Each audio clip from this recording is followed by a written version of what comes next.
Hi friends, welcome to my channel. நம்ம சேனலில் இன்றைக்கி சிக்கன் வச்சு ரொம்பவே சூப்பரான டேஸ்ட்டில் ஒரு சைட் டிஷ் ரெசிபி தாங்க எப்படி செய்கிறதுன்னு பார்க்க போகிறோம்.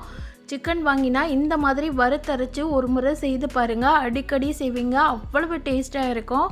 இந்த ரெசிபி பார்த்திங்கன்னா சாதம் கூட, இட்லி, தோசை, சப்பாத்தி கூட சாப்பிட்றதுக்கு ரொம்பவே அருமையான காம்பினேஷனுங்க.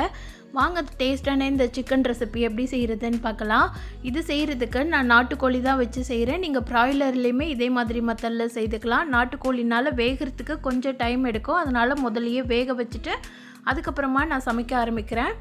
நாட்டுக்கோழியை நல்லா சுத்தம் பண்ணி வச்சுருக்கிறேன். இதை குக்கரில் சேர்த்துக்கலாம். சேர்த்துட்டு கறி வேகிறதுக்கு தேவையான அளவு தண்ணி சேர்த்துக்கலாம். கொஞ்சமாக உப்பும் மஞ்சத்தூளும் சேர்த்துக்கோங்க. 3/4 வேக்காட்டு வேக வச்சு எடுத்தால் போதுமானதுங்க. நான் நாட்டுக்கோழி வாங்கினதுனால இந்த மெத்தடில் செய்கிறேன். நீங்கள் நாட்டுக்கோழி வாங்கலை, ப்ராய்லர் தான் வாங்கியிருக்கிறீங்கன்னா டைரெக்டாகவே நீங்கள் அடுத்த ப்ராசஸை ஸ்டார்ட் பண்ணிடலாம். கறி வேக வைக்காமல் மசாலா வறுத்தரைச்சிட்டு நீங்கள் செய்ய ஆரம்பிச்சிடலாம்.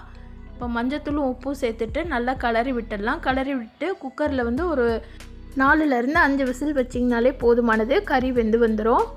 அடுத்ததாக வறுத்தரைக்கிற பொருளெல்லாம் வறுத்து எடுத்துக்கலாம். ஒரு கடாயில் 1/2 ஸ்பூன் அளவு மிளகு, 1 ஸ்பூன் அளவு சீரகம், 1 ஸ்பூன் அளவு சோம்பு, 1/2 ஸ்பூன் அளவு தனியாத்தூள், அதாவது மல்லி விதை 1/2 ஸ்பூன் சேர்த்துக்கோங்க. சின்ன துண்டு பட்டையாக ஒரு 3 துண்டு பட்டை, 4லேருந்து 5 ஏலக்காய், ஒரு 5-6 கிராம்பு, பிரிஞ்சி இலை கொஞ்சமாக ஒரே ஒரு பிரிஞ்சி இலை சேர்த்துட்டு எல்லாத்தையும் நல்லா பொரிஞ்சு வரணும். கடகடன்னு பொரிய ஆரம்பிக்கும், அந்த அளவுக்கு வறுத்துக்கோங்க. லைட்டாக கலர் சேஞ்ச் ஆக ஆரம்பிக்கும். வறுக்கும் போதே பார்த்திங்கன்னா நல்ல வாசம் வரும். அந்த டைமில் வேறு ஒரு பிளேட்டுக்கு மாற்றி வச்சுருங்க. அதே கடாயில் வச்சிங்கன்னா கரிஞ்ச மாதிரி ஆகிடும். இதுக்கு காரத்துக்கு நம்ம வேறு எந்த மசாலாவுமே சேர்க்க போகிறது இல்லைங்க. இது மட்டும்தான் நம்ம சேர்க்க போகிறோம். அதனால் காரத்துக்கு ஏற்ப நீங்கள் காஞ்ச மிளகாய் சேர்த்துக்கோங்க. நான் ஒரு 10 காஞ்ச மிளகாவும் கூடவே 2 கொத்து கருவேப்பிலையும் சேர்த்துக்கிட்டு அந்த கடாயிலேயே ஹீட்லேயே நல்லா வறுத்து எடுத்துக்கிறேன். இதையும் அதே பிளேட்டில் கொட்டி ஆற வச்சு நல்லா பவுட்ரு பண்ணி எடுத்துக்கலாம். தண்ணி எதுவுமே சேர்க்கக்கூடாது. நல்லா கொரப்பாக அரைச்சி எடுத்துக்கோங்க. மெஷர்மெண்ட் பார்த்திங்கன்னா 3/4 கிலோ அளவு சிக்கன் எடுத்திங்கன்னா கரெக்டாக இருக்கும். அதுக்குண்டான மெஷர்மெண்ட் தான் சொல்லியிருக்கிறேன். இப்போ பாருங்கள், மசாலா இந்த மாதிரி நல்லா அரைச்சி எடுத்துக்கோங்க. 1-2 அதாவது கொஞ்சம் கொரப்பாக இருக்கிற மாதிரி பார்த்துக்கோங்க. இப்போ ஒரு அகலமான பேனில் 4லேருந்து 5 ஸ்பூன் அளவு எண்ணெய் சேர்த்துக்கலாம். எண்ணெய் சூடானது 1 ஸ்பூன் அளவு சோம்பு, ஒரு 4லேருந்து 5 காஞ்ச மிளகாவை இந்த மாதிரி 1-2 கிள்ளிட்டு சேர்த்துக்கோங்க. கூடவே 2லேருந்து 3 கொத்து கருவேப்பிலை சேர்த்துக்கோங்க. கருவேப்பிலை எந்த அளவுக்கு சேர்க்குறீங்களோ அந்த அளவுக்கு இந்த சிக்கன் வறுவல் ரொம்பவே டேஸ்ட்டாக இருக்குங்க. அடுத்தபடியாக பெரிய வெங்காயம் பார்த்திங்கன்னா 2 பெரிய வெங்காயம், ஒரு 50 கிராம் அளவு சின்ன வெங்காயம் எடுத்துருக்கிறேன். ரெண்டத்தையும் சுத்தம் பண்ணிவிட்டு பெரிய வெங்காயத்தை நீளமாக நறுக்கி வச்சுக்கோங்க. சின்ன வெங்காயத்தையும் அது மாதிரி நீளமாக கீறி வச்சுக்கோங்க.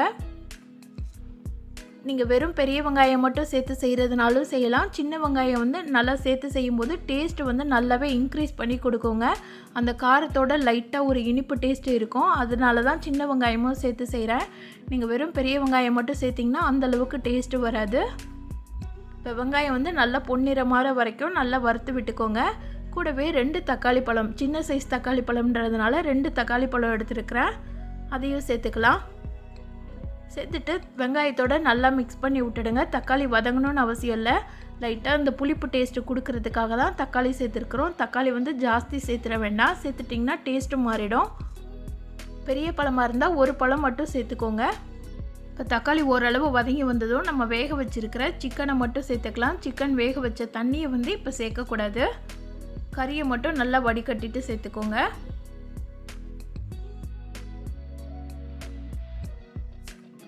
பாருங்கள், சிக்கன் வேக வச்ச தண்ணி நான் தனியாக எடுத்து வச்சுருக்கிறேன். இதை கடைசியாக தான் நம்ம சேர்க்க போகிறோம். இப்போ இது கூட 1 ஸ்பூன் அளவு இஞ்சி பூண்டு சேர்த்துக்கலாம். சேர்த்துக்கிட்டு எல்லாத்தையும் நல்லா மிக்ஸ் பண்ணி விட்டுடுங்க. இஞ்சி பூண்டு பச்சை வாசனை போகிற வரைக்கும் வதக்கி விட்டுக்கோங்க. சிக்கன் தக்காளி வெங்காயத்தோடு நல்லா மிக்ஸ் ஆகி வரணும். அந்த எண்ணெயிலேயே நல்லா வதக்கி விட்டுக்கோங்க. எல்லாமே ஓரளவு நல்லா வதங்கி வந்ததும் நம்ம வறுத்து வச்சுருக்கிற பொடியை சேர்த்துக்கலாம். பொடியையும் சேர்த்துக்கிட்டு தேவைப்பட்டால் 1 ஸ்பூன் இருந்து 2 ஸ்பூன் அளவு எண்ணெய் சேர்த்துக்கிட்டு நல்லா மிக்ஸ் பண்ணி விட்டுடுங்க. இந்த டைமில் தண்ணி எதுவுமே சேர்க்கக்கூடாதுங்க.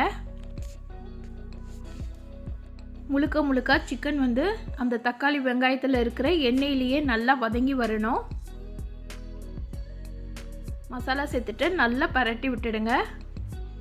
ஒரு 5 நிமிஷம் பரட்டி விட்டுட்டு லோ ஃப்ளேமில் அப்படியே விட்டுடுங்க. கடாயில் அந்த ஹீட்லேயே வதங்கி வரட்டும். இது ஓரளவு நல்லா வதங்கி வந்ததுக்கப்புறமா சிக்கன் வேக வச்ச தண்ணி இருக்குது பாருங்கள், அதை சேர்த்துக்கோங்க. இது கூட எக்ஸ்ட்ராவாக வேறு எந்த தண்ணியுமே சேர்க்கக்கூடாதுங்க. வேறு தண்ணி சேர்த்துட்டிங்கன்னா கண்டிப்பாக டேஸ்ட்டு மாறிடும். அதனால் சிக்கன் வேக வச்ச தண்ணி மட்டும் சேர்த்துட்டு நல்லா கலந்து விட்டுடுங்க. அந்த மசாலா வந்து சிக்கனில் வந்து இறங்குறதுக்கு இந்த தண்ணி வந்து நல்லா சப்போர்ட் பண்ணும். வெறுமனே ட்ரையாக சேர்த்திங்கன்னா எண்ணெய் வந்து ஜாஸ்தியாக ஊற்றுற மாதிரி இருக்கும். இந்த மாதிரி சிக்கன் வேக வச்ச தண்ணியோடு செய்யும்போது எண்ணெய் வந்து அந்த அளவுக்கு செலவாகாது. அதே நேரம் மசாலா வந்து கறியில் நல்லாவே இறங்கி வந்துடும். இதே இது நீங்கள் ப்ராய்லர் வாங்கினீங்கன்னா டைரெக்டாகவே வதக்கி விட்டுட்டு மசாலா சேர்த்து செய்யும்போது சீக்கிரமே வெந்து வர்றதுனால மசாலாவும் சிக்கனும் பார்த்திங்கன்னா நல்லா மிக்ஸ் ஆகி வந்துடும். இப்போ நான் நாட்டுக்கோழி வாங்கினதுனால அந்த தண்ணி ஊற்றிட்டு வதக்கி விட்டுருக்கேன். நல்லா கறி இந்த அளவுக்கு சுருண்டு வதங்கி வந்திருக்கணும். நம்ம எக்ஸ்ட்ராவாக வேறு எந்த தண்ணியோ வேறு எந்த பொருளோ வேறு எந்த மசாலாவுமே சேர்க்கலை. வெறுமனே நம்ம வறுத்தரைச்ச மசாலா, வெங்காயம், தக்காளி தான் சேர்த்துருக்குறோம். அதுக்கே கறி பாருங்கள் அவ்வளவு சூப்பராக மணமாக இருக்குங்க. இதை நல்லா சூடான சாதத்து கூடயும் சாப்பிட்லாம், சூப்பரான இட்லி தோசைக்கும் சைடிஷாக வச்சு சாப்பிட்லாம், சப்பாத்தி கூட சாப்பிட்றதுக்கு அட்டகாசமாக இருக்குங்க.